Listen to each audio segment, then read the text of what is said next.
Screenagers, welcome back to another episode of the Canon. We got a really exciting one today. This is our third in-person podcast that we're doing. So I'm like so in my head now. Because we're together in person? No, with the Maura. Oh, Maura. Maura. Yeah. So just pretend like there's no you. There's no you. My good friend Maura Mazurowski's here. There you go.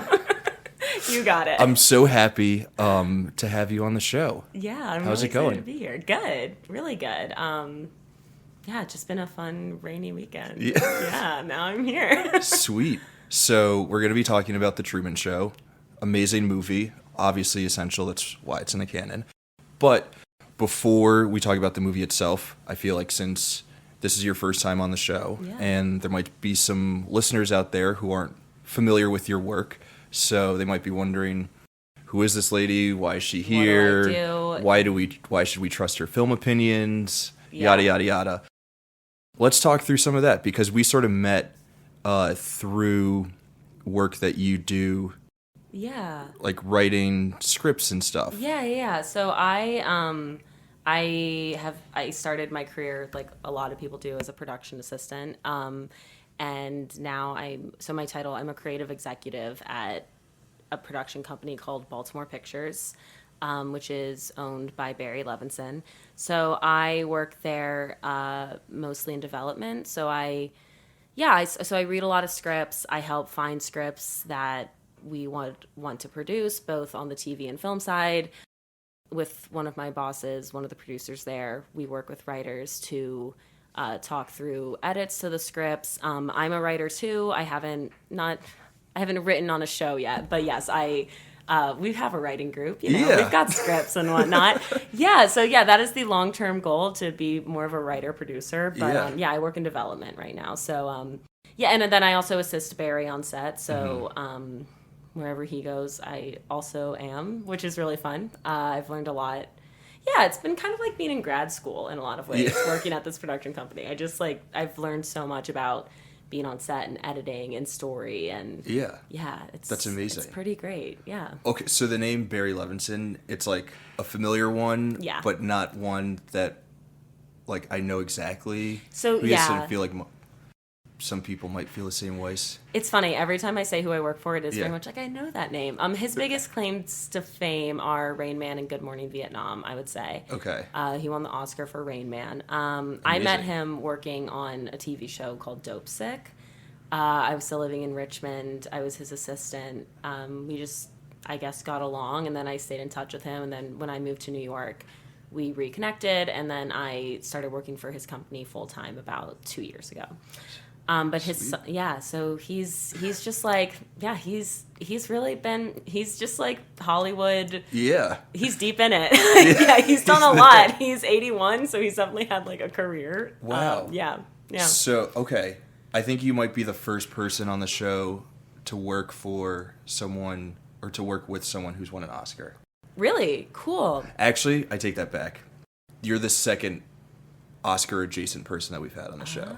Yeah, which is like kind of a big deal for me. Yeah, no, it's really, he's funny to work for because he's so, I don't know, I don't think you would be with him and be like, this is an Oscar win. Like you do, like he's like won an Oscar and he's so smart, but he's just so casual, you know? It's interesting, yeah.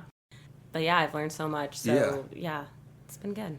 And you're working on like TV and movies or mostly TV? Yeah. So I would say it's mostly TV, or I would say it's mostly movies, but we do, there is like a TV side to the company as well. So we also are developing some TV shows and whatnot. It's been fun. I mean, half my job is reading though. So I do read a lot of scripts. So I feel like I've gained some clout on good and bad script writing, even in the start of my career. So yeah, it's been fun.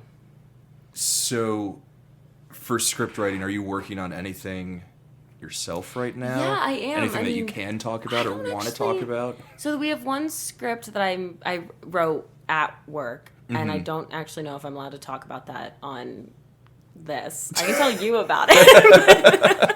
I can totally tell you about it, but I don't know if I can talk about it into the microphone. That's fair. Other than that, I mean, I'm always working on my own scripts. I love the dark comedy world. I have one script that you've been reading, or you've read before, about, basically it's about a Disney star that overdoses and dies when she's 15 and gets replaced by a doppelganger. And when she's 30 years old, the doppelganger doesn't want to be famous anymore. So, yeah, I actually just wrote a new draft of that in January, and I was so excited about it. I was like, this is the best thing I've ever written. Like, this is going to be my calling card. And then I sent it to a few friends, and everyone, including Teresa, was just like, yeah, I'm so confused. I'm like, oh, good. That's the reaction you want. Then I went on Instagram to this screencraft or screenwriting tips account where it's just fully quotes from screenwriters being like, the first draft is just putting the sand in the sandbox. Someday you'll make castles. Yeah. Well, that's amazing. I can't wait to read the updated version. You'll get it. And versions. You mentioned before that we are part of a little writing group, which has been really fun. Yeah. Where we share, scripts and script ideas with each other. But yeah, it's been super fun. Is there anything else that you have been working on, want to work on? Yeah. Also, if it's no, I mean, there's so much. If you don't want to give away any free ideas. No, I mean, there's so many things. I have another friend who, he and I are working on this pilot that's it's a sci-fi about couples that want to have a baby have to apply through the government to be approved to have one. So you have to go through all these testing, genetics testing, and have your finances reviewed, and mental health and compatibility. So that's been fun. That's something we've been working on together for a while. Actually, he and I also met online. You have online movie friends. Yeah. I met him online as well, and it just, been writing a lot together. So. Well, I guess the way that we know each other is sort of through another one of your online friends. My only turned into a real life friend. Yeah. She and I always say it's our only successful online relationship. So Teresa, our mutual friend, she and I won't say what the class was, but before I moved here, right before I moved to New York, she and I were in the same writing class on Zoom, and we got put in a breakout room together. And essentially the class just wasn't what we were expecting. It was essentially a master class about a script that we both really love and enjoyed already. So we get put in this breakout room. We're both basically this kind of fucking sucks. I don't enjoy this at all. She told me to hit her up when I moved to New York, and then I did, and then she just sort of brought me into this group, and it's been awesome. It's so much fun. It's amazing. I know, that's the cutest meet cute I've ever had. Yeah, it's adorable. And now we're here. Yeah. It's amazing. It's truly remarkable. I know. I haven't seen her in so long either. She and I had to FaceTime to catch up the other day. Yeah. Which is just New York sometimes. Everyone's just so busy. We're all hustling. I know. Everyone in the city. I know. I'm from Virginia, and I feel like being from Richmond, you just you can ride your bike and be at a friend's house in 10 minutes. You can see people in passing, but you don't see people in passing here. No, it's weird if you see a friend out in the streets. Actually, when people recognize me in New York, I said this to my roommate the other day, if I'm ever walking and someone's like, oh my god, Maura, I actually do feel like Jim Carey in the Truman Show. I'm I have this moment where I'm like, oh my god, why do you know me? Oh, that's amazing. All right, before we get into the Truman Show fully, yes, we spoke a little bit about your writing, but I also want to get more of a sense of what your experience has been on sets. What kind of work do you find yourself doing? What's a typical day-to-day? Is there a typical day-to-day?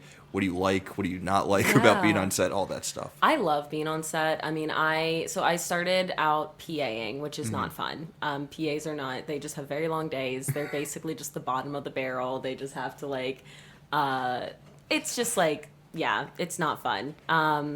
Very thankless. But being in the assistant capacity, getting to be working so closely with my two bosses, Barry and then his producing partner, that's really fun because I get to come and go with them. And so typical days are just getting on set when Barry gets on set. And I mean, it kind of varies. I mean, it's just sort of just being there, helping make sure everything happens. I think the only time that I've been on set with him while working for the production company was for a movie we shot last year in Cincinnati. And so I guess the best way to describe my job then was very much like I am the line of communication between Barry and like all the other department heads. So that's fun. I was able to meet and work with, like, through Barry, all the department heads. Before we start shooting, like in pre-production, it's a lot of like casting meetings and location scouts and meetings with the production designer on how to make this happen, how to make this work. And then on set, it's really just like monitoring the day. And yeah, it is a lot of observing, honestly. I'm very selfish, or I'm very lucky in that, like, my job lets me just learn so much. Yeah, it's been a very, very good first real job in the industry. Yeah, that's amazing. And how long have you been with Barry and team? Yeah, so I've been with their company full time for 2 years, but I met him in Virginia during Dope Sick, which was in 2020. So I've going on 4 years. Nice. Going on 4 years knowing him. So yeah. Well, that's sweet. Yeah, and I do love being on set. I don't think I'd love it if it was the only aspect of the job. Like, I don't know, DPs, their life is on set, you know, and the gaffer and like grips and electricians and camera, like that's, you know, their whole career. Yeah. I like the balance. So yeah. Well, that's awesome. Yeah. Okay, last question before we get into the Truman Show. You mentioned Dope Sick. Yeah. Which is, from what I hear, a great show. It's a really great show. Yeah. Are there any other shows, movies that you've worked on in the last couple of years that are like, that you are like really proud of the work that you guys have done in particular? Yeah, I mean, I'm really proud of this movie that we shot in Cincinnati. It hasn't come out yet. It's going to come out sometime this year, but I mean, it's already on IMDb. Nice. It's called The Alto Nights. Yeah, I'm really proud of that. It was my first full time, like my first time being on set for a feature film for the entirety of it. And I think, yeah, just, it was really amazing to be a part of something, to like make a period piece set in New York, in Ohio, like just being a part of that whole process. It was really amazing. That's also cool to like see something all the way through. Yeah, it was amazing. Again, just learning so much. I feel like there's no direct ladder in this industry, so I think it's like a lot of what you make of it in terms of like what you learn and what you absorb. So I think that, yeah, just getting to watch like just the smallest things of like, we're just in a ballroom one day, and like this happened on Dope Sick too. Like, we're just like in a just an empty conference room, and all of a sudden the next day it's like this gorgeous like mahogany paneled like room where, you know, all these Oxycontin monster people are like talking about how to make more money. It's just like, yeah, it's amazing. We were talking before this about how some people notice cinematography and whatnot. That's not my area of expertise, but I do love production design. That's really cool to see unfold. So yeah. Nice. Yeah. So I think you already mentioned this, but like end goal in the industry is sort of writer producer. Yeah, I'd love to be like a Mindy Kaling, Tina Fey type, like write, produce, act a little. I was like mostly pursuing acting when I was younger, and then I realized I prefer writing a little bit more. But it's still fun. I still like to perform. So yeah. Awesome. Well, yeah, that's amazing. Yeah, we'll see. I can't wait to see what's to come. Yeah. Can't wait to read, you know, future scripts. I love our little writing group that we have. So yeah, we haven't done it in a while, which I think was just the result of the holidays. And the holidays kind of kicked our asses. Yeah. But everyone's busy, which is good. You're working on a lot of cool stuff. Our other friends are working on, you know, cool stuff in their world. So, but once we're able to all get back together and, you know, continue to just work away, grind away, and we'll see what comes of it. Yeah, absolutely. Sweet. So we've got The Truman Show. Yes. A great movie. Yes. When I first approached you about potentially coming on the show, you gave me a list of movies that you're like, here are my essential movies. What did I say? I definitely said Jurassic Park. Did you? I think so. I remember Eternal Sunshine. Great movie. And Truman Show. But Jurassic Park sounds familiar. And then there was one other that was maybe not an option? I don't know. Was it Little Miss Sunshine? It might have been Little Miss Sunshine. Which is a great movie. I also, now that I mentioned this movie earlier, I also should have put Shrek on that list. I'm telling you, I just rewatched it. Every line's a joke. That's amazing. That movie hits. Yeah. So that's like your top 5 movies. Apparently it is. Yeah. Almost Famous, actually. I love Almost Famous. Love Almost Famous. Yeah. Also, unfortunately, has been discussed. No, it's not. It's not in our canon. It's just not in your canon. It's not. Yeah. That's fine. Yeah. The voting process. It was pretty intense. Oh yeah. So I wasn't part of it, but I can only assume that it was pretty intense. Yeah. So there were movies that, some people wanted to have on the list that didn't make it. Here's a question for you. Of the Oscar movies this year, what would Yeah. you choose to put into the canon? Oh, wow. For 23. Yeah, so what's being voted on? Okay. I think 2023 movies that I would call essential. I think Killers of the Flower Moon. Yeah. For sure. I think Barbie and Oppenheimer. I feel like those 3, as like cliche of picks as they are, I think so. 15, years from now, we're going to look back on all 3 of those movies and think like, wow, those movies really defined like a certain time in American cinema. Yeah. Or whatever. I love a pop culture moment that like doesn't need to happen. Like Barbenheimer Yeah. was so funny to me. It was amazing. I just love that. Yeah, I mean, I loved Barbie. It was great. It was amazing. So fun. It was amazing. And all 3 of those movies are like really good, but I think their sort of like cultural and artistic impact will be even bigger. Yeah. And because we're so close to like when they happened, we just like we don't even have like the frame of reference yet to know like how much those movies are going to end up meaning. Yeah, isn't that funny to think about? Like obviously you and I did not see Goodfellas in theaters. Yeah. But I mean, if you did see that in theaters, I wonder if people are cognizant of the idea that this is going to be an iconic film that's studied in film class. Yeah. I don't know. Even with the Truman Show, like, did people walk out of this movie and think, like, this is going to...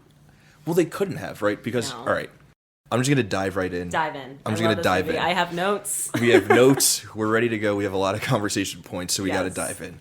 But there's no way. So the Truman Show comes out in 1998. Mm-hmm. There's no way that people knew the boom of reality TV that was going to come in the early 21st century. Yeah. There was no way that they were going to know the sort of boom of like surveillance culture that was going to come about in the early 21st century.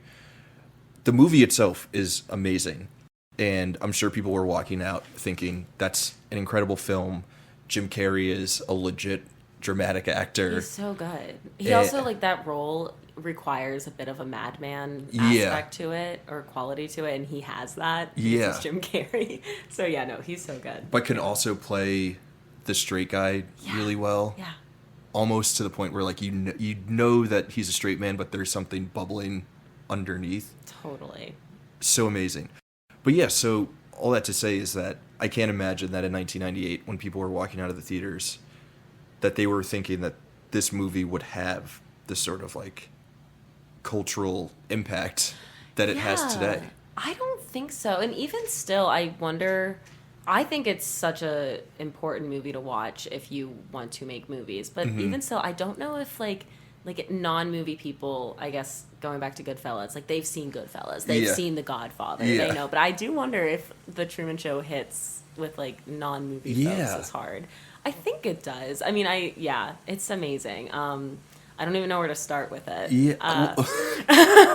I think it hits for like the general public because Truman is such an everyman. Yeah. And we all sort of see ourselves. It's really easy to watch this movie and identify with Truman. Yeah. But it's also easy to identify with the people watching Truman in a weird way, which I feel like we don't. I feel like as audience members, we don't walk away thinking like we are the rest of the audience in the movie. Like we're not the 2 ladies on the couch, or the people in the bar, or the 2 security guards, or the guy in his tub. Yeah. No, that portion of the movie I love so much. I'm just going to start with the beginning. I think that it's such a brilliant movie because, like, I think it puts a lot of trust into the audience of figuring out what's going on, you know? Because it starts with, you know, Ed Harris just being like, I started this show about this man, Truman. And that's all you get until, like, the third act. That's when you see the fact that this is actually being produced. But they just jump right into this world that we, like, instantly understand is set up just for him. I don't know. I think it's, like, they really waste no time. There's no lollygagging in the script. They just go right into it. But, yeah, all the scenes where you see the people watching Truman... I don't know. It's just really interesting because, like, they're all rooting for him, which I find so interesting. There's only the one guy in the bathtub that gets mad when he gets away. So, like, I don't know. I feel like they never make... Yeah, I was actually, like, reading about the movie and just people's reactions to it. And someone said that they could have used this movie to make the viewers feel bad about things like reality television. But I don't think they ever make you feel that way because the viewers in the movie are just so invested in this man. They just love him so much, which is interesting. Yeah. That is really, I think also, just because of, like, the perspective, like, we're never really forced to grapple with, like, how sort of, like, complicit we are as viewers in terms of, like, creating and enabling this awful existence for this guy. Yeah. The mirror's never fully flipped on us, which I feel like is kind of a good thing. Yeah. And maybe something that audiences weren't, like, not ready for, but it wasn't a conversation that was like needed, that we needed to have in 1998. That's more of like we talked recently on the show about, have you ever seen Old Boy? Yeah. Yeah. So that, I feel like that movie does a lot of, like, flipping the mirror onto the audience and, like, making audience members ask themselves how, like, what their role is in what they're watching.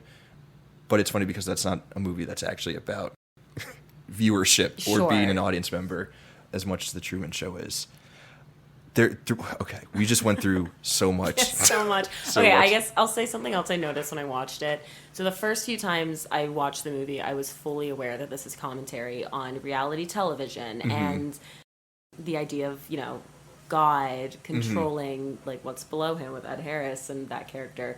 But this time when I watched it, I actually noticed it being more about like the confines of just like suburban life or just like the confines of just modern life, I guess. Like I didn't notice this so much the first time I watched this, but I noticed so much more like Laura Linney's character, his wife in the movie, who would be like, I want to go to Fiji, and she's like, okay, well, with what money? Like, it wasn't just like, the confines aren't just like the fact that he's in this giant dome that's like one of two structures that can be seen from space. It's literally like they add in the boring, mundane obstacles of just being a person. Like, okay, how are you gonna get there? Really? With our savings? We're trying to have a baby trip. Like, it's just, I find that so, like, and he's not just like wanting to leave, he's just like, my job's boring, I'm an insurance salesman. It's like, which I think is funny that like they wanted to create this utopia for this man by just creating like the most simple like Nantucket Island type of world.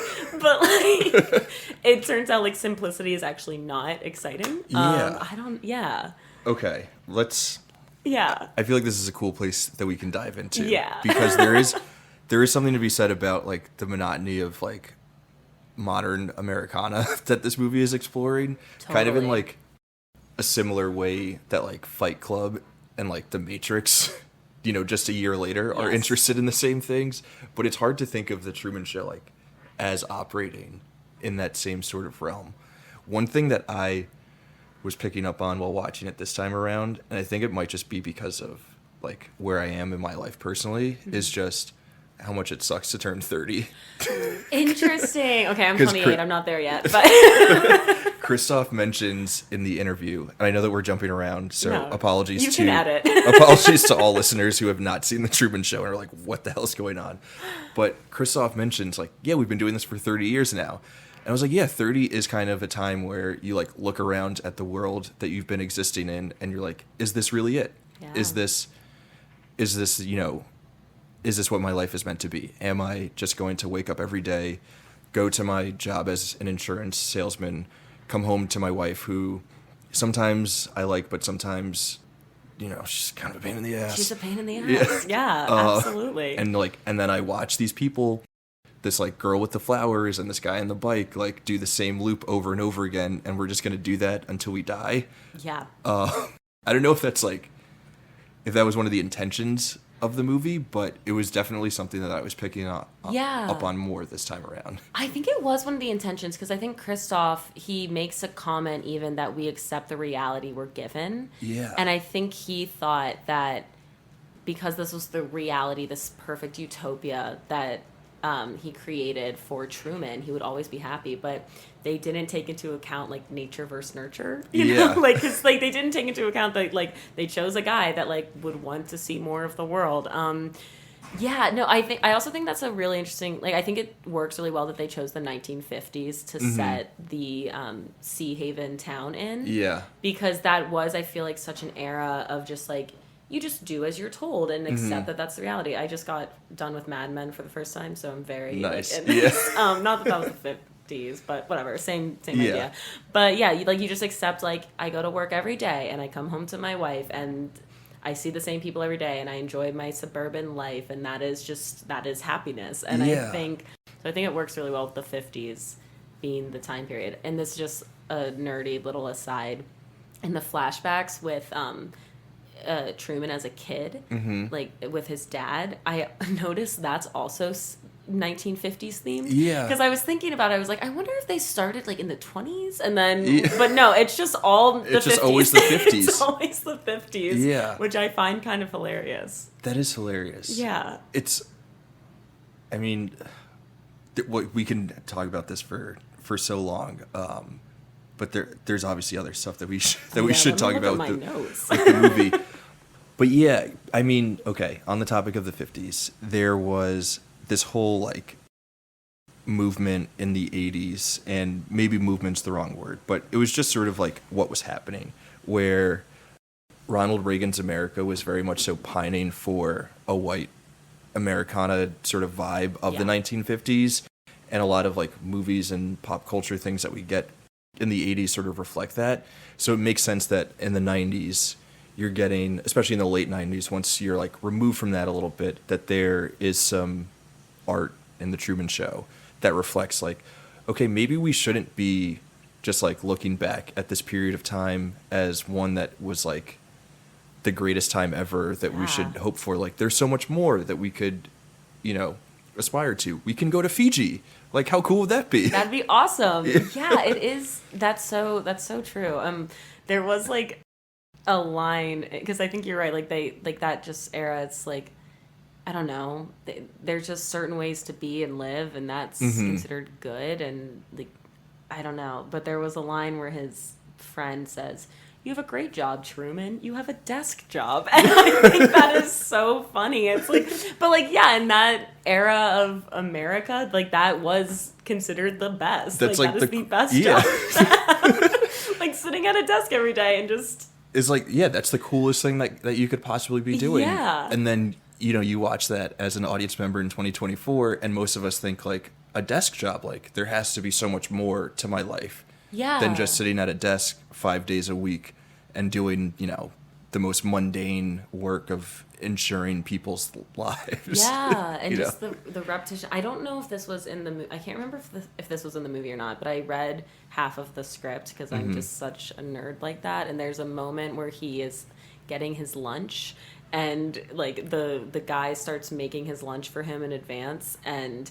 like in the script it shows like for a moment Truman is like upset that he's so predictable that this sandwich is ready for him right away, and he's like, what if I told you I didn't want a meatball sandwich today? And the guy that made it is like, well, then I tell you you're lying, haha. And I'm just like, it's like little things like that, like just like the never, like no change happening in your life, I think is, I mean, just what made him go kind of crazy in a sense, you know? And I mean, to some extent, the gaslighting. Well, not even to some extent. To a large extent. I was thinking about that. This is like this is the biggest example of gaslighting. Actually, okay, me and my roommate, there's this quote from Rick and Morty that we love to use where someone says to another person, like, gaslighting's a myth. You made it up because you're fucking crazy. Sorry, that's just like, you should enjoy that scene of that show. But yeah, so much gaslighting, my God. So much gaslighting from all around. From his wife, from his best friend, from the meatball guy, who I don't think that made it into the movie. I don't think it did. I know that there's like a sandwich shop that he goes to, or like a lunch deli kiosk place. But yeah, no, that was in the script, which I thought was interesting. Okay, so we've hit on some like pretty big themes and thematic ideas. We've been rambling on about that. I feel like we can maybe take a step back, take a breath for all of our lovely listeners out there, and let's talk about the script, the structure of the script. Yeah. You're a screenwriter, so I feel like your perspective when you're watching movies, I would assume that you're mostly focused on the script. You mentioned like cinematography's not your thing and stuff like that. Yeah, so. I respect it, but no matter how good the cinematography was, the new Blade Runner just didn't hit for me. It was slow as fuck. We love Harrison Ford still. No, yeah. Okay, so I thought it was really interesting because I think you could have done it in so many ways. Like, I think that there is a version of the script out there that would have jumped back and forth more consistently between Truman and, Christoph and Paul Giamatti. We love Paul Giamatti and that whole team. Huge Paul Giamatti fans. Ever since Big Fat Liar. Is that in the canon? Frankie Muniz, Amanda Bynes. But I think it's just so interesting. Like, again, going back to, like, there's so much trust in the viewer. The inciting incident kind of happens in the first 5 minutes, but then also it happened before the movie even started with Sylvia and Lauren and him, like, developing that relationship with that girl and her just being taken away and her being like, Truman, don't believe anyone. Yeah. But no, I mean, just starting immediately with, like, that light falling. I think that's so interesting because they could have gone in the direction of it's a mystery for us. Like, do we know what's happening to this man? Like, we are slowly figuring out that he's in a simulation, if you will. But they make it really obvious right away, which I think worked so well because then you're just more so focusing on this man's journey to get out. And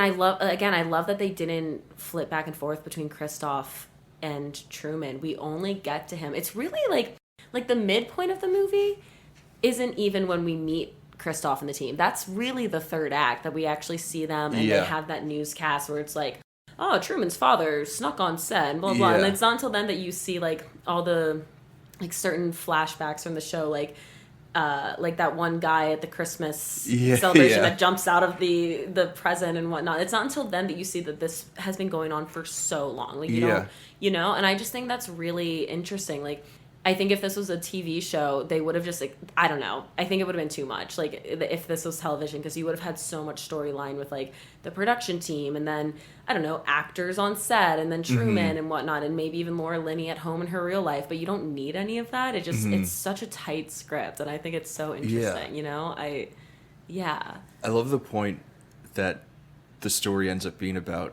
him, like, trying to escape, as opposed to, because this really could have fallen into a trap, in terms of, like, scripting, where we're just watching a guy live his life, and then there's, like, a big twist that his whole life is a TV show, and then, like, everything is just sort of, like, forced over to us in the third act of, like, this is what's been happening, you're on a TV show, your whole life has been a lie, blah, blah, blah, but that's not, like, what the point of the story is. The point of the story is, like, his emotional journey of trying to break free. Yeah.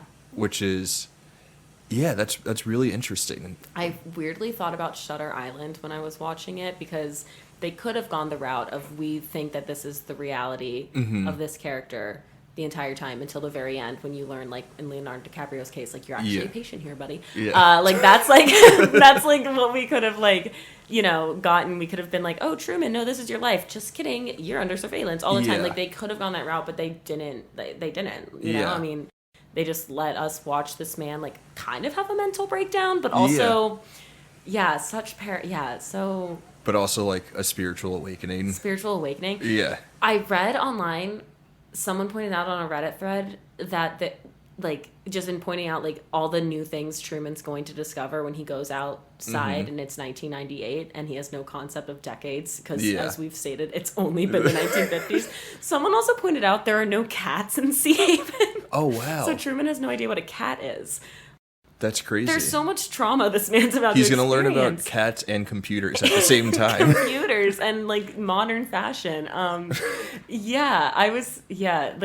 That's my very vague segue into just like what genre this movie is, because it's like it's a thriller, but it's also really it's not. I mean, there's thrilling moments, but it's also funny. It's also dramatic. It's also deeply sad. You know, I just can't quite figure it out. Yeah. Is this a dramedy? Is this a dark comedy? Is it satire in a way? I think dramedy is probably what it would fall under. Yeah. I don't know.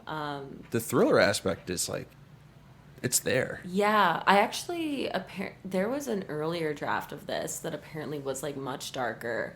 Total thriller was supposed to be directed by Brian De Palma. Oh, which wow. would have been like a totally different. That would have been so weird. Yeah, it would have been a totally different movie. But yeah, I can't figure out what the genre is. I really can't. But it works. The whole thing works. Yeah. Yeah. All right, let's talk about the elephant in the room. How great is Jim Carrey's performance? He's so good. I love him so much. I love him so much. Again, like I think you need that madman quality that he has. Like when he's driving around, he's like, "Guess we're just gonna keep going in circles." Like he's just like insane. And I'm like, I love you so much. Like he's actually scary. Yeah, I was actually trying to think of an actor that could have done it as well as he did. And I don't know. No, he's such a like singular talent. Yeah, it's so, and like. The progression of his career is as fascinating as like any actor, you know, A-list celeb that there is, really. Yeah. You know, starting off as just he's the guy who does insane physical comedy in Living Color, and then translates that into having the best year that anyone has ever had in movie history, where in 1994. Dumb and Dumber, The Mask, and Ace Ventura all come out. Oh my God, Ace Ventura. That movie, it's a staple of my youth, but did it age well? Probably not. Probably not, yeah. But to go from that, and you're like the biggest like comedic star in the world, and then half a decade later, you're like, oh, I'm also one of the best acting talents, dramatic, comedic, or otherwise, that there is. Yeah. And I can carry a movie like The Truman Show and like take you on this emotional roller coaster that you didn't know possible. 100%. I think the most impressive scene for me in the movie is actually when his best friend Marlon is like they're having a beer, and it's right before his father gets reintroduced onto the show, and Marlon just saying to Truman, like, think about it. If everyone's in on it, then that means I'm in on it. Yeah. And like, I would never lie to you, Truman. And like, Jim Carrey has this amazing face where like he's crying, and at first you think that like, oh, that's him believing his friend, but then right after that is when he makes his escape, right? And so if you actually look back on that scene, that's Truman being like, wow, this guy is fucking in on it, but I have to mask that and cover that up so he doesn't believe me, so I can get out of here. Like, it's just like, and it's just a facial expression from him, but it really is, he is just one of the greatest actors, I think, of his generation. It's incredible. Yeah. It's absolutely amazing. He's so, I mean, I was thinking about that with the actors in general. What difficult roles those were to play. Because, like, it's like going to Laura Linney, like, I mean, she's just amazing. But she had to play an actor that knew she was acting, and like she kind of had to play two characters at once, you know? And I just think that like that's just so layered and fascinating. And like I feel like at certain points, like she had to like hit, like you can kind of see her like trying to like hit a mark, like like for the sake of the Truman Show, you know? And like she has to like look up to see where the cameras are when she's like doing her like sponsorships and whatnot. Like, I don't know, it's just so layered. Every character is so layered. I just can't imagine taking that on as an actor, you know? It's just But yes, Jim Carrey acting just extraordinaire. He still should have won the Oscar for, or was he nominated for Man on the Moon? I think he was nominated for Man on the Moon. I don't think he was nominated for this. No, I don't think he was either, but he should have been. Yeah. He should have been. Absolutely. This is, I mean, it's an incredibly difficult role. Yeah. It's only one that he could pull off. Like, could Oh, you yeah. imagine, like, who else is a big name in 1998? You like, Brad Pitt, Keanu Reeves, Tom Cruise, Will Smith, like, none of those guys could. Denzel, like no one else could. None of them. I also looked it up, so I guess it only got nominated for Best Original Screenplay, Best Director, and Best Supporting Actor for Ed Harris. Which, like, yes, give that to Ed Harris. But how did he not get a nomination? Who got nominated over him? Let's see, Best Actor nominations, 1998. Okay, Matt Damon, Good Will Hunting. Okay. Jack Nicholson, As Good as It Gets. Okay. Peter Fonda, Yuli's Gold. Have not Okay. seen that. Dustin Hoffman, Wag the Dog, and then Robert Duvall, The Apostle. Okay, so those are just like names of like guys who were great like decades before. Yeah. I don't know how good the work was that they were doing in 1998. Like Dustin Hoffman, great, we love him. Yeah. Jack, we love him. Yeah. Fonda, we love him. But but still, Matt Damon, that was your first role. I mean, you were great, buddy. But like, in terms of like degree of difficulty, yes, Jim Carrey takes the cake. Jim Carrey takes the cake. I don't know. Well, Dustin Hoffman did it. I mean, Rain Man's pretty good. Very good movie. But, yeah. Yeah, I'm getting sidetracked. But yes, his acting's amazing. Yeah. So, okay, there's so much else to talk about. I actually do want to say, I think that this movie is just a masterclass in world building. Yeah. Because, I mean, obviously, because they had to create Sea Haven, but it's also just, like, the details like that I didn't notice the first time watching it.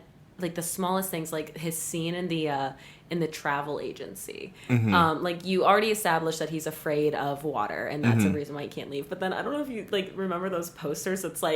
It's like a picture of like an airplane going through lightning. It's like, this could happen to you, or like landslides and whatnot. Wow. Like just tiny little things like that. And then there are a few small moments that I find so interesting. Like the travel agent, she comes through and she has like a napkin, like a bib on her shirt, which is like something that makeup artists do for actors for them to go on set. Like there's so many tiny moments like that where like, as the director, he just had to build out so much, which I find so interesting. Just like tiny little things here and there. Like building the world within the world, but also the world at large. Like building a world where a show like this could be made. Yeah. And like could be consumed by people across the globe. Yeah. It's incredible. So insane.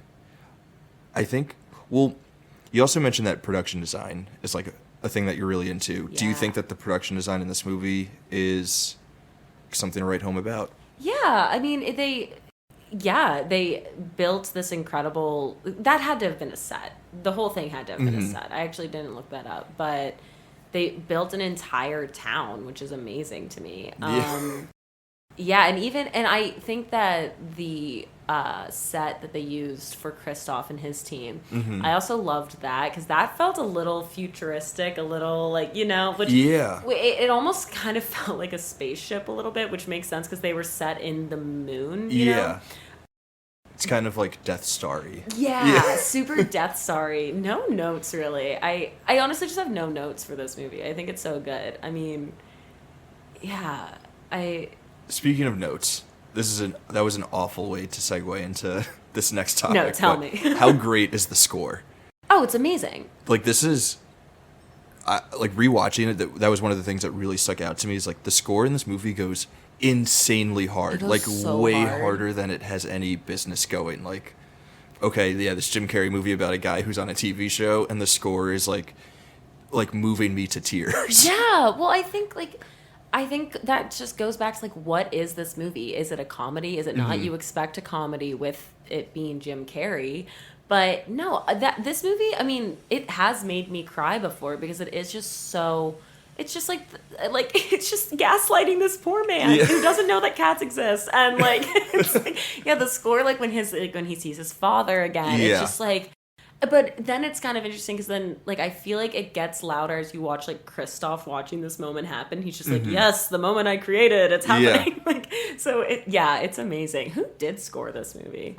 So I thought it was just Philip Glass, but it's a combination of like 3 people. Like I'm forgetting the guy's name, and apologies to him because his work is amazing. But this German dude, I think he did like a lot of the original music, and then Philip Glass and one other guy came in and were like, we'll write a couple of songs as well. Yeah. And then Glass he's the keyboardist when Christoph is like directing in the spaceship, and he's like, make the music swell now. Yeah. And then it cuts to the keyboardist, and that's Philip Glass. Just like, yeah, this is what I wrote for the... And they're like, oh, best filmmaking I've ever done. Yeah. Total aside, not Truman Show related, but funny. I got kind of high a few months ago, and I made a Spotify playlist called Sick Movie Scores. And I realized the next day the only song I added was the opening theme to How to Train Your Dragon. Oh, nice. I'm not familiar with that. I wasn't even really either. I just... But it's sick, yeah. I looked it up. Yeah, so that's... Well, you can add some songs from The Truman Show onto the playlist for sure. Yeah, no, that piano, though, when he's building that scene, that's also such an interesting moment, too, because, like, you really have this realization, like, this is a madman. Like, Truman is, he does not view him as a person at all, He is just fully, like, creating his reality. And, like, what's that thing they say in the beginning? It's not fake, it's just controlled. I think that's what his friend says. Like, nothing about this is fake, it's just controlled. And...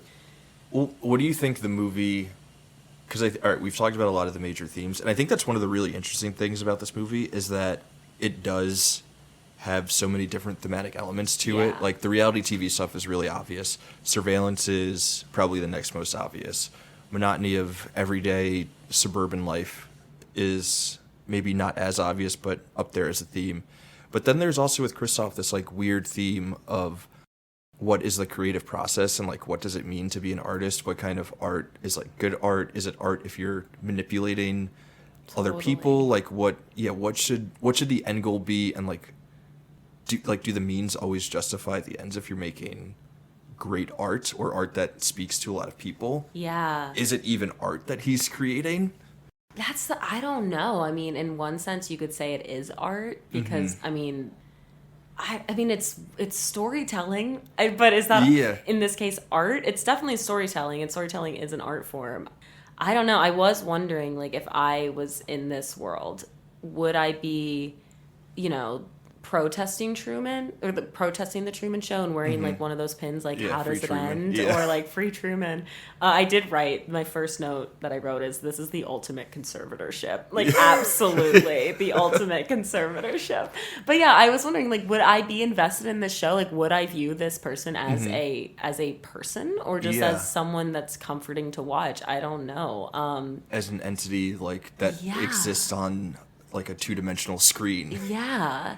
Well, which is like, actually, I think that's why the ending is so brilliant. It just ends with him leaving, which is the like quickest exit ever. Just like, in case I don't see you, good morning, good evening, good night. But I love that it just ends on those 2 like valet guys being like, okay, what else is on TV? It's so good. Yeah, right, because it kind of sums up everything that you were just talking about. It just sums up that, like, this was this thing that Christoph created that he's like, this matters so much. This gives my audiences hope. It gives them comfort. It changes their lives and for the better. And then at the end, the audiences are just like, okay, whatever. What's next? It's over. Like, I think that moment is like probably one of the most powerful in the movies because it's so jarring. It's so jarring. Like, why does it end with those guys? Yeah, those 2 guys who are great, but it does make a lot of sense when you're thinking about it. Yeah. In that respect, we were talking before we started recording, kind of by accident, but we were talking a lot about reality TV. Reality TV. I can't get into it. Do you think it's because of your love for this movie? No, I wish I could say yes. No, I think I just don't care. Like, it's just not like, I don't think anyone is being particularly real.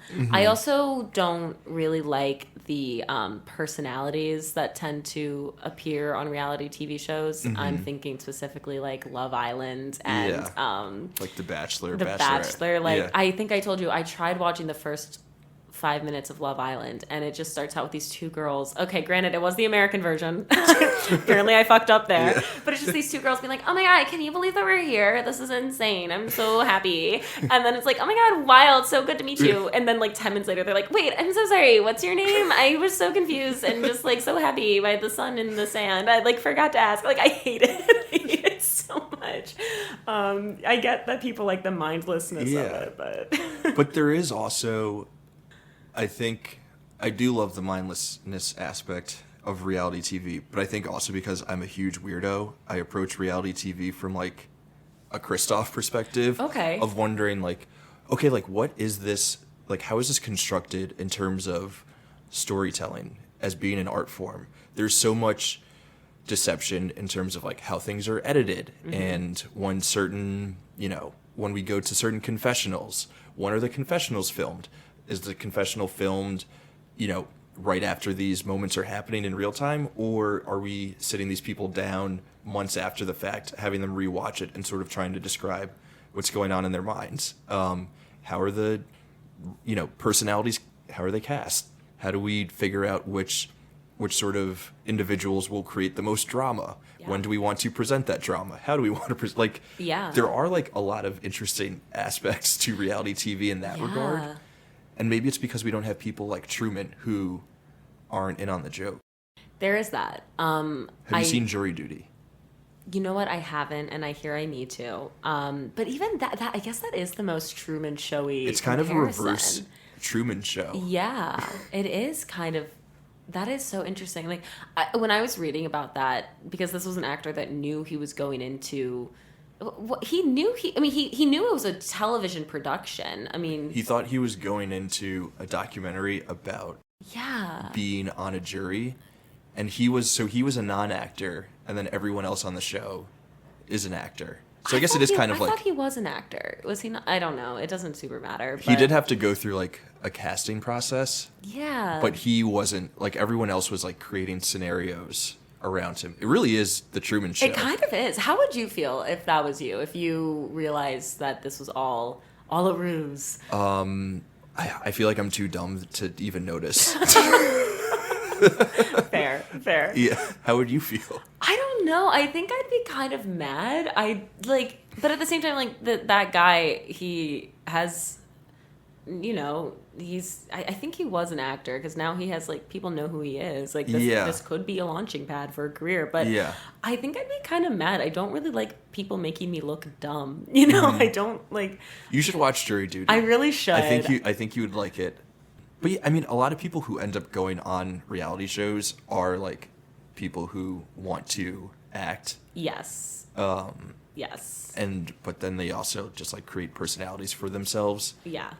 Because this is going to sound mean and like no disrespect to all the aspiring actors out there who end up on reality TV shows, but they're on a reality TV show because they're like not that good at acting. They want to, and they still want to be like, they still want to be out there. Yeah. Which, like, okay, speaking of people with reality TV shows that should not be acting, like, no disrespect, but Kim Kardashian, she should not be, she has a feature film that she's starring in that's coming out.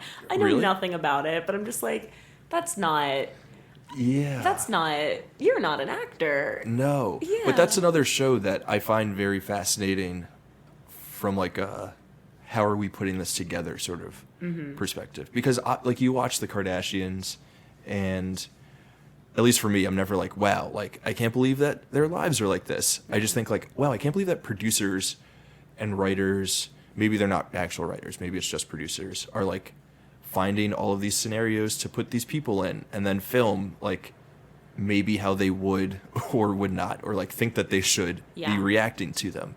Yeah. Right? Because it's not really, you're not capturing reality in reality television. It's just not actors reading a script. Yeah. But you're still putting people in controlled environments, 100%. Which is where something like The Truman Show like differs, because that would truly be, you're just capturing someone. You have to, the person has to not know that they're being watched in order to truly be authentic. And yeah. real. I think that's really interesting. It's actually something I think about with documentaries sometimes. It's like where if in a documentary, where does the line of like of real life and narrative filmmaking come into play? Because just naturally, like if I was shooting a documentary about you and I'm in like just like, hey, be yourself, Raph, I'm gonna film you today, like you would not be 100% comfortable and natural, you know? So like, yeah, well, even this that we're doing right now, this like, is performative to an extent. Yeah, for sure. Like these are not the real conversations that we have in just like our everyday. No, but I would have this conversation more often. But only about this movie. But yeah, I don't know. I do. Yeah. It's really interesting to watch this movie in 2024 when there is so much reality TV. Yeah, and it's blown up in the way that it has. And now we have an example like Jury Duty, which is more in line with something like The Truman Show. But in 1998, that was like a totally new concept. There were like a few seasons of The Real World that were out, and that was pretty much it. Yeah, I was thinking about that too, how this movie would hit differently today and how it would be written today. Because, I mean, in 98, there's no social media, but you know that like, you know, Truman would be a meme if it was shot today, you know? And going back to how jarring it's going to be from going from life in 1950 to 1998, imagine going from 1950 to 2024. Like, that would be truly... Yeah. I don't think you can get over that culture shock. Like, that's terrifying. Yeah, it also hit differently watching this movie now than when I first watched it, I don't know, I guess in high school.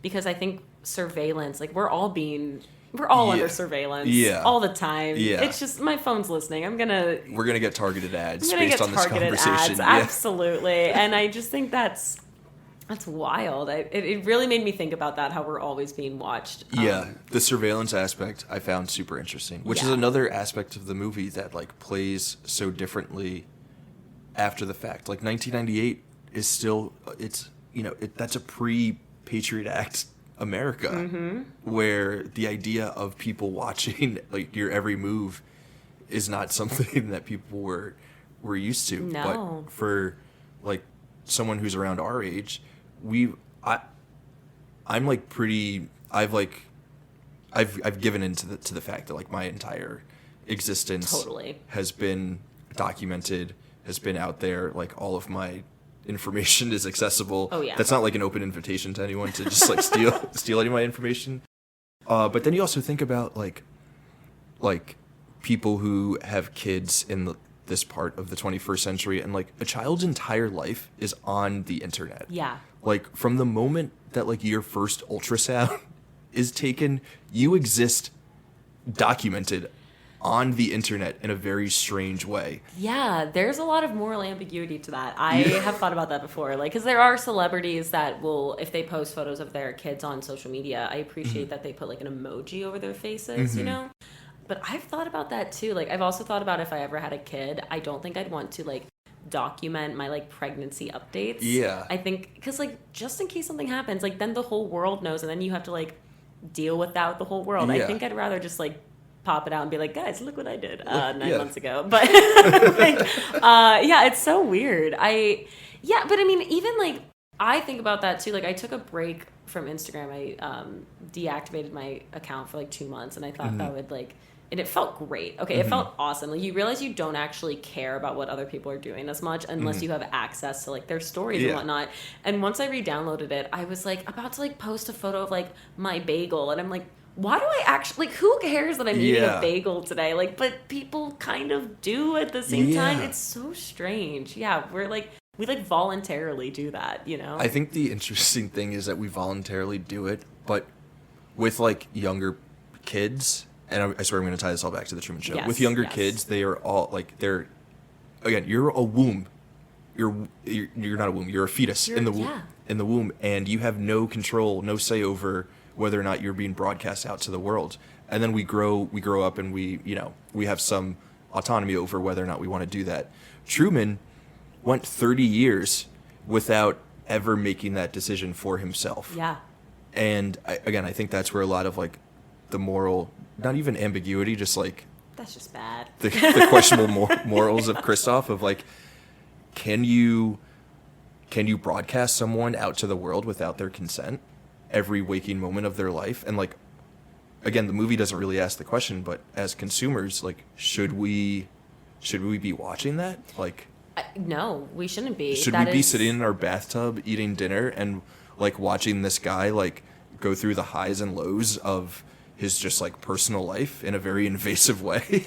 Well, and like, I think that's the thing. It's also commentary on the idea of, I mean, I know I've seen interviews with actors before that are like, when fans have approached them in the past, they're like, they don't treat us as a human. You know, they're just like, you are an object that I have seen on screen. I have some sort of possession or like feeling of possession over you because of that, which I think is totally what's happening in the Truman Show. Like, I don't think people view him as a person, you know? It's like, and actually, like, I think Christoph thinks of him as, like, I think he thinks that he's Truman's dad. Like, he totally does. He's like, I watched you as a baby. I watched you take your first steps. Like, don't leave. But it's like,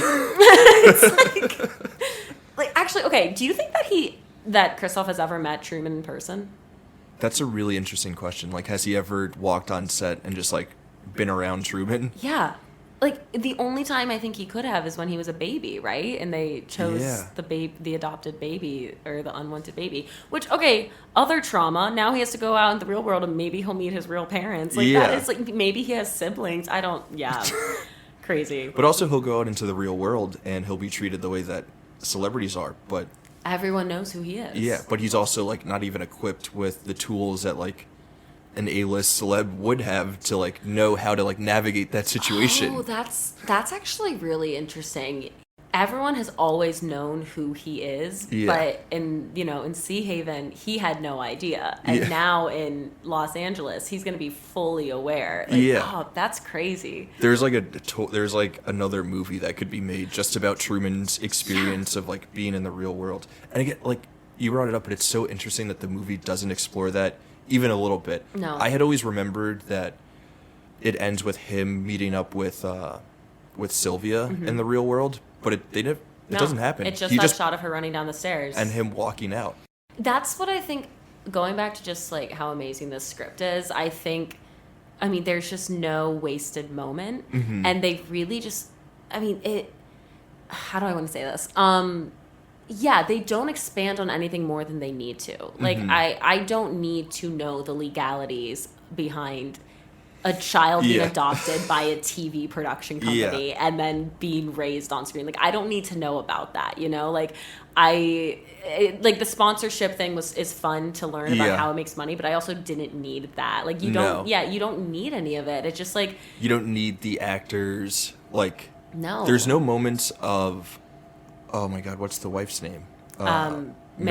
But so Meryl, there's no mention of Meryl or Marlon and the actors who play them and like how they feel away from the set. We only ever see them in those roles. Which again, like that could be a really interesting thing to explore, but it's not what's needed in the movie. No. So we just stick with them as their characters. You don't need it. Like, it's just so interesting. I kept thinking about because, you know, there's been TV adaptations of movies that have been coming out. If they tried to do this, I think it would be too much, you know? Like, I think, like, the interesting thing is Truman's journey, but then you would have to have a storyline of, like, Meryl going home to her family, and then, how she struggles with, like, you know, manipulating this guy or something. Yeah, like, is she cheating on whoever she's with in the real world? Does she have a life in the real world? Because, like, in a way, like, all these actors, too, I was thinking about it, like, Meryl sleeps, like, with Truman every night. Like, she lives on that set. Like, she lives and breathes it. So, like, does she have a life? Like, that is, like, it's just... Marlon's been there since he was a kid. I know. I was thinking about it, too. Like, at first I was like, how do they get so many extras to be part of this town? Then I was like, actually, no. You'd be surprised by how many people are eager to be an extra. I was thinking about the ecosystem that they had to create within the town. Because, like, it maybe would have made a little bit more sense to just, like, build an actual town instead of, like, a full dome. But I think I think just like narratively and sort of dramatically, the dome hits a lot harder. Yeah. Because he is like physically like enclosed within the space. Yeah. That Christoph like looks over. He's in the moon. It makes him like a literal god figure. He cues the sun. Oh yeah. You know, like total god complex.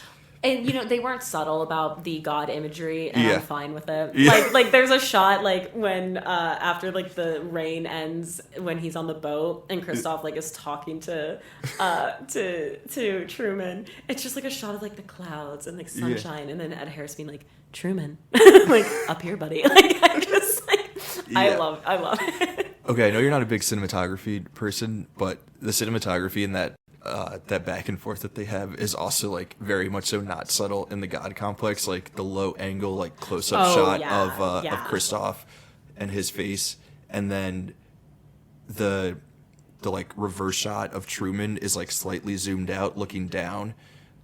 Very much so the two of them like talking back and forth to each other up and down, and it's like, okay, yeah, we're just like fully doing the God thing, which is fun. Just go for it. Fully. And like, I think that, I love leaning into it fully. There's a line at the end that really gets me with Truman where Ed Harris, Christoph, is like, I know you. I know everything about you. And Truman just says, you never had a camera in my head. And I think that's so interesting. Yeah, that line is so great. Yeah.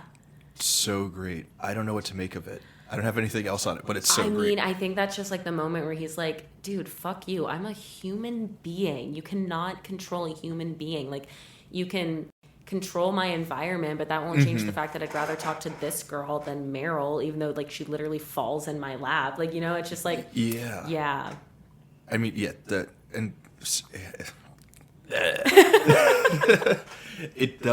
does tie back to the actual, like, set of Sea Haven, and the fact that it is like this like enormous physical structure.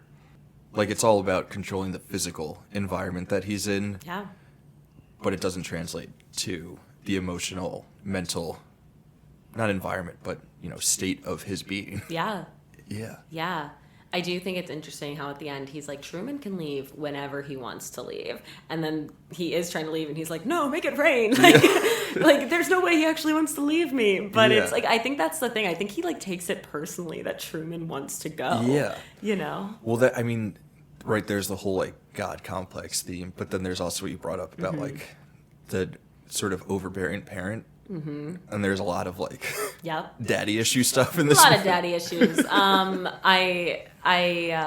There is a moment with our guy Paul Giamatti, where I do think that like is really important when Christoph's like, more storm, more water, and Paul's just like, I can't do it. I can't. And then Christoph like pushes him aside and is like turning up whatever the controls are. I think that was a really important moment too, because that's like everyone kind of realizing like, dude, you have to let him go. Like, he does not want to be here. He's 30. He's 30. He's 30, flirty, and thriving. He needs to go. Let him leave. He can move out of your home. Exactly. He can,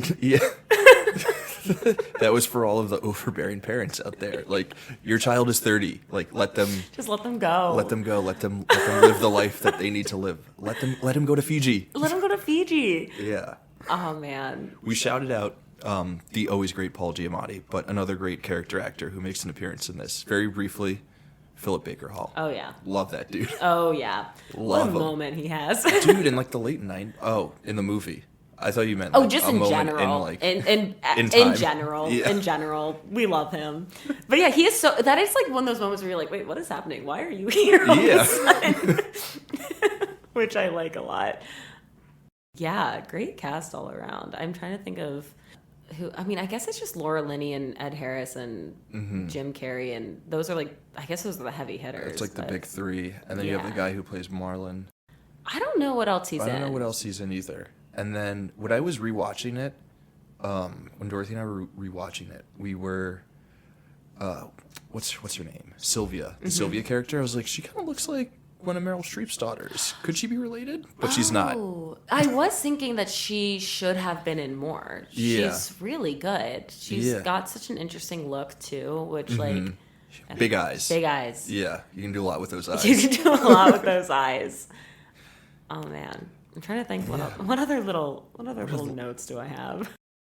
I love the idea that the ending is just him leaving. It's just him leaving. Like that really like rocked me rewatching it, because I totally pictured, I had like a full Mandela effect of No, they like reconnect in the real world. Yeah. And it shows him, running to her. There's not a single moment of him outside of that sphere. No. And we don't need it.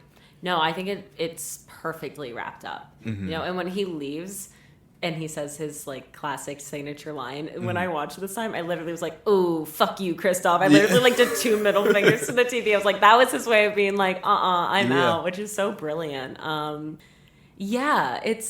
And like at first I was like, how does she know where to go? Like, how does she know where to go see him? And then I'm like, oh, duh, everyone knows where this thing is. Yeah. Like, it's crazy. I also love that it ends where it ends because, like we're saying, like if there could be a sequel where we explore him in the real world. This could be a mini series or like just a full-on TV show where we're exploring all that stuff and like what's happening on the outside. But like it leaves so much to the imagination, which is which I think is a beautiful thing about narrative film. You have an hour and 45 minutes that you spend in this world with these characters, and you can imagine everything that's happening outside of those hour 45 minutes. Yeah. But you don't need to see it to feel it. No, I think it's just such a masterful screenplay because it doesn't, like, it really just trims all the fat. Like, it doesn't have anything it doesn't need that doesn't move the story forward. Like, I've said it so many times, but like, I've just been thinking about like TV shows that you could make into a movie, like Westworld. I guess that's kind of, it has similar themes. Like, it kind of just went off the rails, went a little crazy. So much ended up happening. But what if you just contain that? What if you just like made it one movie under 2 hours? Like, how satisfying could that be too? But I do think it's harder. I think it's harder to tell a satisfying story in under 2 hours. I think the explosion of TV and like streaming TV and how those stories are told, I think it does take away from just like the craft of storytelling. And like you're saying, like it really is a skill to be able to tell a full yet concise story within a 2 hour time period. What's the Mark Twain quote? I would have written you a shorter letter, but I didn't have the time to edit. Like that's it. Like you just don't need it.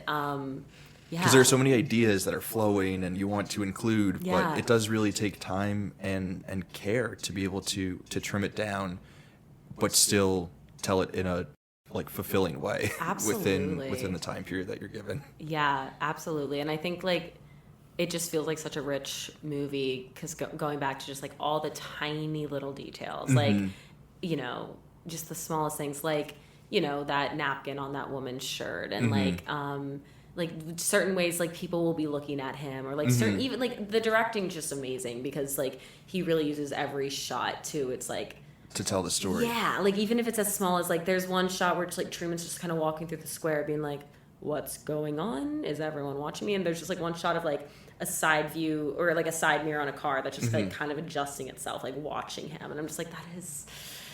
Ooh, there are moments in the movie that are really eerie. Like when he's driving and he hears like on the radio, he's like, he's turning left onto Stevie Lane. Like it's like... Or even all the moments where like all the extras like freeze. Yeah, and just kind of look at him. Yeah.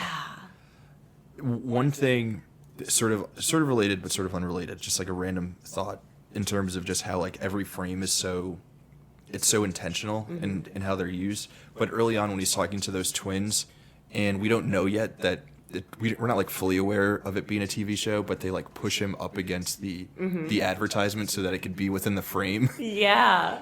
And it's just like, it's such a small little detail, but it goes such a long way to like help you understand the world that you're watching for, the duration of this movie. It's so good. That is so true.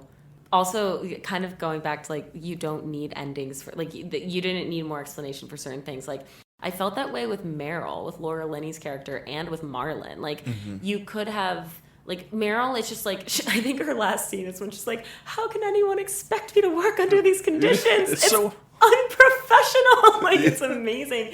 And then you just get one quick line where they're like, yeah, we're going to write Meryl off in the next few episodes. And, like, that's it. And I don't need more than that. Yeah. And, like, with Marlon, like, I kind of was, like, you just, like, his storyline just ends with him being like, what do you want me to do? He's not here. Like, his little, like, Shawshank escape. But, like, I actually did read there might have been a deleted scene where Marlon saw Truman escaping and just kind of like turned the other way, which would have been an interesting moment. That would have been really interesting. Yeah. That would have added a lot. It would have added a huge layer of like, oh, there was actually, yeah, someone in here that cared about him and is like, go Truman, get out Truman.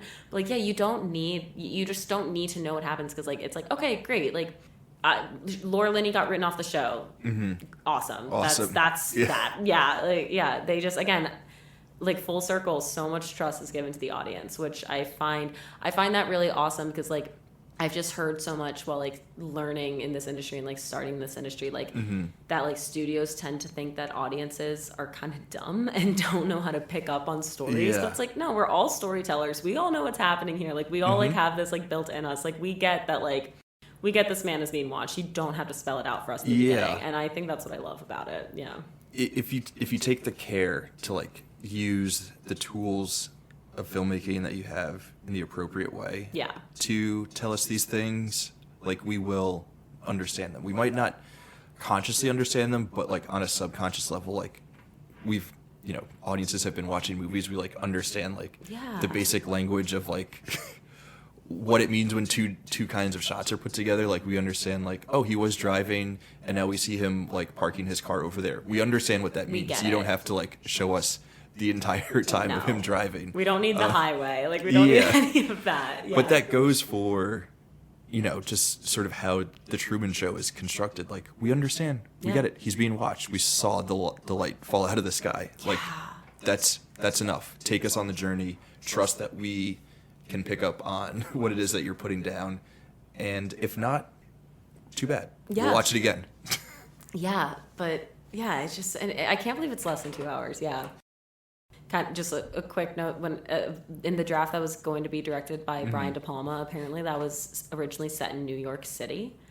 Just it wouldn't have worked like this, because I think it is supposed to be Nantucket essentially, right? Like I think the fact that you need to take a ferry to go there and leave there, I think that's just a smart little obstacle. And like the narrative tool of like making him terrified of the water and stuff like that, and that being his only barrier between him and escaping. Totally. Like, it works. It's so easy, and you pick up on it. Yeah, none of that bumped me. Like, I was talking to my dad about it, and he was like, I don't know, things annoyed me. Like, why were there so many, like, errors happening on set? Like, why did a light fall? Why was there, like, why did you see the people behind the elevator? Like, why, like, oh, he's scared of the water. What an easy, like, hack. And I'm like, I guess... But it just none of it bothered me. Like, it all made sense to me. Like, the light falling and, like... you see the people in the elevator, like, that's kind of just, it's hard to make a movie or TV show. Yeah, it's hard. It's hard to make a normal one, let alone one that is 24 hours. Yeah. With, like, thousands of extras. Oh, he also had some critique that was like, there's crane shots. You would have seen the crane. And I'm just like, sure, but, like, whatever. Like, it doesn't bother me. Just like suspension of disbelief. There's crane shots. He literally was like, "There's crane shots of Truman all the time." I'm like, whatever. That's the best. The best critique. That's the best criticism of this movie. There's crane shots. Unbelievable. Why didn't Truman see the cranes? All right, Peter Weir, you are officially a hack for ever using a single crane shot within this movie. So funny. It should have all been like static shots. Cameras. Yeah, tiny little cameras. Just the neighbor with his garbage can. Every shot had to be like that. Such a specific grievance. I feel like there are shots though that are very much so like you're watching the show, and then there are shots that are just like sort of just like God's eye view. Yeah, totally. What's happening within the world. Like when Truman's like at the end when he's banging on the barrier, it's like obviously not a camera setup that they had. That's just like we're watching what is happening. Yeah, I actually noticed they do a lot more jumping back and forth between like mini cameras and just general shots of Truman in the very beginning, which is so smart, right? Because it's really like laying it on like, this is a TV show. These are hidden cameras. Yeah. Actually, I guess that is the one technicality that I notice every time I watch this movie. Someone asks Christoph how many cameras are in C8, and he's like, maybe about 5,000. I'm like, there's so many more, man. There's You've like got so many more. Yeah. You've got like at least 100,000. At least 100,000. Yeah, in that maybe place. 500,000. I love the line though, where it's like, this is very early on, where it's like they're talking about how they want to conceive the first child on screen, and the two like valet guys, they're like, yeah, but you never see anything. The lights are always off, and it's like, whoa. Oh, okay. Yeah. There's a joke somewhere in there about the Brian De Palma version and just like general horniness. Oh yeah. Absolutely. The Brian De Palma version would have only focused on the first conception. Conception on television, which, oh my God, talk about how fucked up that kid would be. My God. Yeah. Two layers of not knowing that you're being surveilled. Oh my God, yeah. Oh, actually, wow. That was probably his plan. He probably wanted to conceive this kid on screen so that the Truman Show would never end. Yeah. Right? Is this something everyone else realized earlier? I don't know if I picked up on it until I just said it out loud. Yeah, damn. Wild stuff. Well, I feel like we hit talked about it a lot. I feel like we hit pretty much everything, right? I think so. Yeah, we took it a step further. I feel like we got really deep into that conversation. We did. It's a meta movie, and we got meta in our conversation. Yeah. I always love these in-person episodes because I feel like the conversations get so much wackier. Sure. I can see that. When Sam and Army were on, same thing. We were getting into some deep stuff. Well, especially with those boys. Those boys can get very existential. Yeah. I mean, if we had them on for this movie, the existential ends that we would have gotten to would have it would have broken the entire podcast. You would have heard some crazy philosophies. Yeah. We really would have. Yeah. Apparently there's a whole Truman Show delusion that was built out of this movie. Very main character energy, for sure. Yeah. I mean, main character energy is totally... It redefines the reading of The Truman Show. Yeah. Because that wasn't an idea in 1998. No one was thinking that they were the star of the show. Yeah. We were all audience members. Whereas now, none of us feel like audience members. No. Right? No. To the point where I'm I should have a podcast. I should have one of these. People want to hear me talk. People want to hear what I have to say. Yeah. Do you think you're the main character of your life? It's okay if you say yes. Yes and no. Sometimes I'm just But that's the interesting thing about Truman is he's so mundane. Yeah. He's so ordinary that he would never think that he would be the main character. And that's sort of my thought process. Who would want to watch a show about my day-to-day? It would be the most boring thing ever. But it kind of goes back to the idea of reality TV. Or, actually, I think it goes to the idea of even podcasts. I listened to that one Armchair Expert. It's just people talking. Yeah. It's not about, I'm not necessarily learning anything. It's just, personalities I like, Yeah. It's just, I think that is, I think that more than reality television today kind of mirrors, the comforting nature of just the Truman Show and watching it as, audience members within the movie. Yeah, you just kind of like hearing people talk and not feeling alone. I think that's the point of the show. There's an idea of making these people who you don't know otherwise familiar. Mm-hmm. And I guess the previous version of that would have been your the newsman, right? Someone who you watch every night and you don't know this person, but Walter Cronkite feels like a member of your family. Regis Philbin feels like a member of your family because you watch him on TV every day. You're this guy knows me. And now it's, then you have the Truman Show and everyone's I know Truman. When he escapes his little world, I'll go say hi to him and how much he means to me, and he'll be who the hell are you? This is so weird. And today it's I listen to a lot of podcasts where I'm these guys are my friends. And really, I've never met them. No. I've never spoken to them. I've never even interacted with them on social media. They're just guys who I listen to once a week. And there's that familiarity aspect, which is super weird. It is weird. It's weird that we mourn celebrities. But I mentioned before we started recording, like Friends is my comfort show. I know that show inside and out, and like people like get emotional talking about that. Like I watched like the 25th anniversary. People would get emotional being like, they are my friends. Like these people, I know these people. But like when Matthew Perry died, I was sad. I cried. I was like, sad. There's fully a familiarity with them in terms of like. Absolutely. I mean, especially with now that we're able to like watch shows in syndication, which I mean, Truman was like that on steroids because it's just 24/7. Yeah. So if you started watching the Truman Show, or for us, Friends, at a particular moment in your life. Like, I watch Friends now, and I think about when I was, like, younger and would watch Friends with my family and things like that. Yeah, certain jokes did not land. And, like, now it's so different watching at different stages of your life. Takes me back to, like, we're all in the living room. Friends is on, you know. Yeah. I'm loving life, things like that. I'm sure Truman, like, for those real people in that fake world.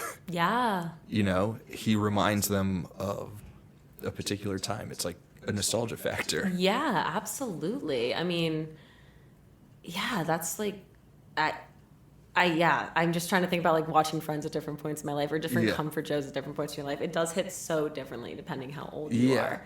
Or like you watch it like in college after a bad breakup or something. Yeah. Yeah. Oh my, different. Yeah. Certain movies do hit differently depending on where I'm at in my life. Yeah. Absolutely. Absolutely. But the Truman Show always hits. Oh, the Truman Show always hits. It was better this time than the last time I watched it, which I think was probably at least 5-6 years ago. Yeah. I think same. I think the last time I watched it was like 5 years ago. Yeah. And it definitely, it hits in a very particular way now. Yeah. And I feel like because of how society has progressed, like this movie will just continue, it'll continue to like have a space in modern times, no matter what those modern times become. It will just like always have relevance. It feels very topical. Like it feels like, like, you know, that movie Ex Machina? The writer said that he wanted to write something that feels like it could happen tomorrow. And I think that is true of the Truman Show. Like to an extent, I mean, obviously like we're not in 1998 anymore, but like it feels like it's always going to feel relevant to the audience member. Yeah. Just you're going to interpret it differently depending on when you watch it. Yeah. Its relevance will always evolve. Yeah. Like the relevance that it had in 1998 is different from the relevance it has now, but it's still there. It's crazy. The last thing I have to say about the movie. Let's hear it. True Man Show. Was that intentional? Oh. It's a show about a true man. That's real. I never thought about that, actually. Maybe. That's a real like shower thought. No, but that's a good kind thought. of That is like like if you were able to talk to the screenwriter, that is like one of those really deep questions of being like, okay, how'd you come up with the name? Is this like because you liked the president, or it's like like what's up? Yeah. Ooh, that's a good question. Yeah, I like that. It's like the ultimate. I mean, that's like the best name for a reality TV show. The True Man. It's the so Truman good. Show. Yeah. Yeah. Oh my goodness. Well, do you have anything else? You can cut out all the waiting time. Let me see if there's anything else. Actually, this is just kind of going back to, you know, the theme of like, this is one last thought I'll add, just the theme of like the mundaneness of wanting to escape like your everyday life and whatnot. There even is a line that Marlon says to Truman where he says, I know that feeling of everything not working out the way it's supposed to, like, can start to make you stressed out. He says that verbatim, and I thought that was so interesting. That is interesting. Yeah. I mean, he probably thought he was going to be a big-time actor, and instead he's on The Truman Show. So I guess that is probably the biggest acting job you can get in that world. But yeah, I thought that was, like, one of the moments where I really was like, oh, this is also commentary on just, like, wanting to escape your life. And, like, like, feeling, like, out of control in the sense of, like, your life, you didn't build your life, you just fell into the life that people created for you, you know? Yeah. Crazy. Amazing. Yeah. Crazy stuff. What a movie. What an absolute banger. Thank you again for joining. Oh my gosh. This has been an absolute blast. Yeah, this is awesome. I could talk about movies like this in depth anytime. Yeah. I mean, we do it away from microphones. But yes. Because we both have main character energy. we had to. I know the guy. Here. The guy I'm seeing. I asked him if he has main character energy, and he was like, "No, I'm like very like happily a supporting character." And I was like, "Okay, you're the first person to ever tell me that." Oh, really? Yeah. I would like to think that I'm like supporting character or just like background character energy, but I feel like we're all like narcissistic enough to feel like the main character. Let's be real. We're all thinking about ourselves more than anything else, and we hate to admit it. Yeah. Every day when I walk down the street, I'm like, everyone is focused on what I'm doing on every single step that I take. Yep. And like, they don't give a shit. I actually have started to think that less since moving to New York, because no matter how crazy I look, there is always someone crazier. Dude, that's always what I say about the subway. Yeah. It doesn't matter like how awful you look on the subway, there's always someone crazier. Always someone worse. That's why they say you're not a real New Yorker until you cry in the subway, because that's when you realize like it doesn't matter. Then like, I became a real New Yorker on day 2, because like, that was really rough. I moved here like with no plan or job, and it was just like I moved here, and then all of a sudden I was like, oh no, I live in New York now. What is happening? I started crying. Oh man. And you were in. And now I'm in. Yeah, immediately. Now I'm meant to be here. Amazing. Well, we don't have to bore everyone with New York talk. No. Although New York is it's the greatest place in the world. It's pretty great. But you can edit. That's the fun thing. Yeah, all that. Yeah, we have an editing team. Do you? No, it's just me. Oh, nice. Sick. All right, cool. Well, before we wrap things up, we're gonna do recommendations. Yes. So, just in case we have any new listeners out there, for each movie that we introduce into the canon, we also recommend 3 things each that you should check out if you like said movie. 4 recommendations, at least one of those things has to be another movie, but the other 2 things can be anything else. It could be more movies, it could be a TV show, it could be a book, it could be an album. Oh, really anything. We like to get really weird, really creative.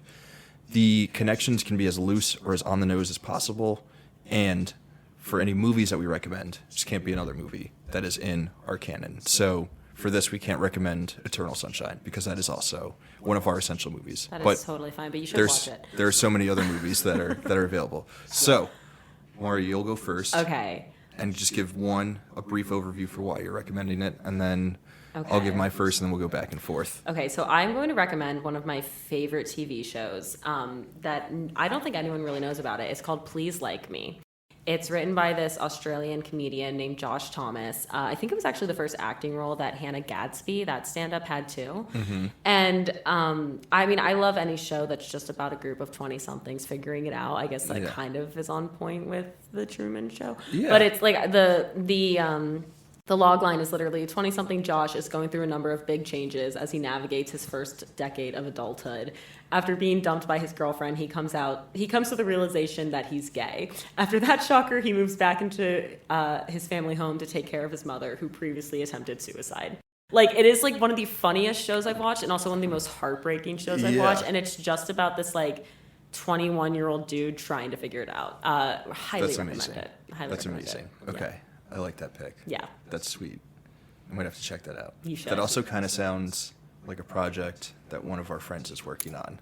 It does. Right? Kind of similar vibes. Yeah, I mean, I love a slice of life 20-something show. I think it's great. Just figuring it out. Yeah. And also connects to the Truman Show. It just does. like trying to like what the hell is going on here. Absolutely. And the dramedy aspect. Amazing. Okay, I'm going to recommend a reality TV show because I never really get on the show the opportunity to disclose that I actually am a big reality TV show guy. Nice. I think I have this sort of I have this persona as being like a serious film guy, and that's all I care about. I'm like, really about the art and stuff. No, I like to kick back. I love a good reality TV show. Hell yeah. One of my favorite reality TV shows. I think one of the best single seasons of television ever is the first season of Jersey Shore. Oh my God, what a fucking throwback. I've never seen an episode of Jersey Shore. Really? I've seen that season. I've watched that season through like 3 or 4 times. Hell yeah. It's up there with like True Detective season 1 of like best TV ever. I mean, and that's made. good TV. That is good TV. I did not care for Night Country, but I missed the mark for me a little bit. I missed the mark a bit. Yeah. But yeah, Jersey Shore season 1. Hell yeah. Okay. Like, to me that's the pinnacle of reality TV. Hell yeah. Snooki, not the the situation, like You are not the all first of it. person to tell me that. Pauly D. I love it. Oh my god. Okay, my next Yeah. recommendation. Okay, I guess I'll recommend a stand-up comic that I've been really into lately. Nice. I've been following him on Instagram. His name's Gianmarco Ceresi. I really don't know what to say about him other than I think he should be way bigger than he is. I mean, he's doing well, but Yeah. still, like, he's just very funny, very self-deprecating. Really makes me laugh. Sweet. Gianmarco Ceresi. Highly Okay. recommend. I gotta check that guy out. Yeah, I'll send you him on Instagram. I feel like I've been in a stand-up comedy rut. Yeah, same. So I'll send him to you. He's Oh yeah, I got to get back on stand-up. Yeah. I feel like I've been missing out. yeah. All right. For my second recommendation, I think I'm gonna go with a documentary Okay. because I don't know when else I'll be able to. Well, no, there might be other opportunities to recommend this, but anyone who's interested in Jim Carrey and his career, and you know which one. Oh yeah. And if you're just interested in him as a person, the Jim and Andy documentary that is mainly about his time on set for the movie Man on the Moon, playing comedian Andy Kaufman, and what some people would call, why am I blanking on the term? Method acting? Yeah, what some people would call method acting, he called like a possession by Andy Kaufman. Yeah. And kind of like changed the rest of his career and his just like being. Yeah. But it's just like a really, really interesting look into who he is as a person. I think one of the most interesting things is like something that he did with around like his dad in 1994 when all those movies came out. Like it's a really, really, really interesting documentary. It's a little uncomfortable too. Like there are Yeah. moments where you're just like, okay, chill, Jim. Like, Yeah. you know. I don't know if I'm all the way in on it. Yeah, like, yeah. there- Like I want to be, but Method acting does make me a little uncomfortable in some senses. It's like, yeah. But in Yeah. some ways, I kind of believe him. Like that it wasn't just method I do acting. think he's a little. I think he's a little bonkers. So I do kind of believe him. Like, I say with such high compliments. I Yeah. wish I was that crazy and brilliant, but Yeah. yeah. It's an interesting doc. Yeah. Okay, my third recommendation is not as deep or mature. It's just a movie I love that I Yeah. think more people should see. A 2005 animated classic called Hoodwinked. Have you seen it? I have not You've seen it. never. Okay, so I'll read you Yeah. the synopsis of this as well. It's Grizzly and Stork are two critter cops who are investigating a disturbance of the peace between Granny and her granddaughter, Little Red Riding Hood. And it's basically like a mystery investigation with all the Little Red Riding Hood characters. It's got a killer cast, Glenn Close, Anne Hathaway amongst Nice. them. I'm sold. Someone described it once as a children's version of Pulp Fiction with its multiple storylines and Okay. whatnot. It is crazy and very funny, and I have been trying to tell more people to watch it. Sweet. And the animation is awful because it had a really low budget, but How does it relate to the Truman Show? it doesn't. Okay. Was that the goal for everything to relate to the Truman Show? Oh, this is just something I like. It's Amazing. just Hoodwinked. I think everyone should watch it. I'm just trying to give it as much love As much love as possible. as possible. I mean, Yeah. so you come on this platform and to just watch Hoodwinked. It's a great movie. Oh my god. Okay, I guess John Marco Ceresi doesn't. I'm sorry, I missed the point on that. No. It's honestly, I'm so bad at explaining it that so many people are like, wait, what do you mean it's supposed to be? You're fine. Twilight Zone. Watch that. That's related to Truman Show in some ways. Well, the stand-up comedian Jim Carrey has also done he stand-up. has. He has. Boom, Hoodwinked. No relation. None. There's got to be something. There's a thriller aspect to it. There is. There's a mystery aspect to it. Yeah. Yes. Okay. There's a coming of age aspect to it. There we go. There you go. Watch Hoodwinked. I love it. Okay, I'm going to do something super on the nose Hell in its yeah. relation to The Truman Show. And it's something that we already talked about. It's another movie about someone who lives within a constructed world and wants to break out and experience everything else that life has to offer. From 2023, Barbie. Barbie. I'm a Barbie. big Barbie bro. Are you really? That Yeah. makes me so happy. Yeah. I loved Barbie. I saw it in theaters twice. Same. Yeah. Same. And we own it on VOD. It's so good. No Yeah. one was having more fun than Ryan Gosling in that movie. Yeah. No one. It was weird though when I went to see it opening weekend by myself. And Did you? yeah, I was in the middle of the theater, and I feel like I present as aggressively straight. And I was sitting in the middle of the theater, and like just all of these like women and like gay men dressed in pink and like their cowboy Barbie outfits, and I was just sitting there like just broing in your out beanie in the middle of the summer. in my beanie in the middle of the summer, but still like laughing as hard at all the jokes as everyone else, being Yeah. like, this movie kicks ass. This movie kicks ass. Greta Gerwig should have been nominated for Best Director. Love Greta. I love Greta. Lady Bird's my favorite, Yeah. one of my favorite movies. I mean, feel Little like that Women- should be in the canon. It should be. Yeah. I would say Little Women as well. Little That Women's movie amazing. has no business being as good as it is. No business. It is so good, and I am like a big Timothée Chalamet critic, but he's great in it. That is a Yeah. role for Timmy.